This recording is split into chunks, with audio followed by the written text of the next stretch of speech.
Carnarvon, around 900 kilometres north of Perth, is fast becoming a tourism hotspot with so much to offer travellers coming to this part of WA. And now we're headed an hour north of Carnarvon, off the bitumen, and we are going to explore one of the most memorable parts of the West Australian coastline. Think world-class fishing, surfing, snorkelling, camping, and I've managed to secure us the most awesome guide. He doesn't usually do tours, but he's made an exception for all of us. 60 k's to the north of Carnarvon, you'll see the sign to the Blowholes, a destination all of their own. This stretch from the main road is smooth. However, once you hit this encouraging sign and turn right, it's all unsealed. You will need a four-wheel drive. About 10 minutes in, the turn to Quobba, a working sheep station and tourism hotspot. And this is our guide, station owner, Tim Meacham. A quick transfer to the work ute and we're off, with Tim quick to point out the highlights of his home. This place, love it because it's very harsh, very hard, deep water, big fish. It's just exceptionally rough and raw. So today we're going to go up and have a bit of a look up the coastline here at some of the cliffs, and we'll try and catch up with a couple of ballooning fishermen, and we'll roll through to Red Bluff, which is right at the top end of Quobba. That's just spectacular, it's stunning. Sounds like a plan. Our first port of call is the aptly named Scenic Lookout. The wind is up, so the balloon angling is off. Although at our next spot, there are some anglers making use of what Tim describes as the best fishing platform on Quobba.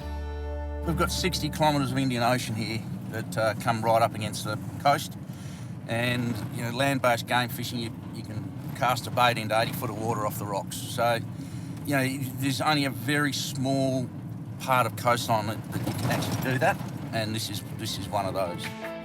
With the swell against our fishing plans, Tim suggests we stop at 17 Mile and do some beachcombing. Back in the car, I discover some of the advantages of staying at Quobba. So there's three campsites. One's at Point Quobba, or the Blowholes, which is run by the Shire. The other two, the Quobba Homestead and Red Bluff, are run by us, and they're the campsites you can stay at. If you're a day tripper, you can just leave your van in Carnarvon and come out for the day and explore the coastline. You can bring a dog. Dogs are fine. This is not a national park, and you can help yourself. Red Bluff, it's incredible, but there is nothing there. There is no Wi-Fi. There's no electricity. There's no water. So you have to take absolutely everything. It seems to make it more of an experience when you actually have to look after yourself completely. Oh, I see it. The Red Bluff campsite where the desert meets the sea. The southern tip of the Ningaloo Marine Park. First impressions? Magical. And there is another reward for those who make this trek. Tim neglected to mention this place. Great coffee, food, and there's open mic on Fridays. Remember, no Wi-Fi, so cash only. There are basic beach shelters if you're not towing your own accommodation. Take a look at the views. How close are they to the ocean? And as far as these upmarket tents go on the hill, let's just say Chris Hemsworth booked a couple of them for 4 days, liked it so much, he and his family and friends stayed for a week. And it is an awesome place for families as well as anglers and surfers because the vibe here is super friendly. Tim seems to know everyone. Down on the beach, a quick jog around the rocks reveals this: Red Bluff's original accommodation. The surfers who founded this campsite by accident back in the 70s lived in here for 5 years, surviving off a steady diet of fish and surfing.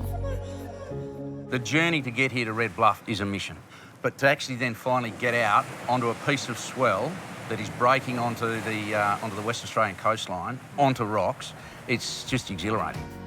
Yes, it is challenging to get to. The real challenge? Leaving. Chris Hemsworth was definitely onto something.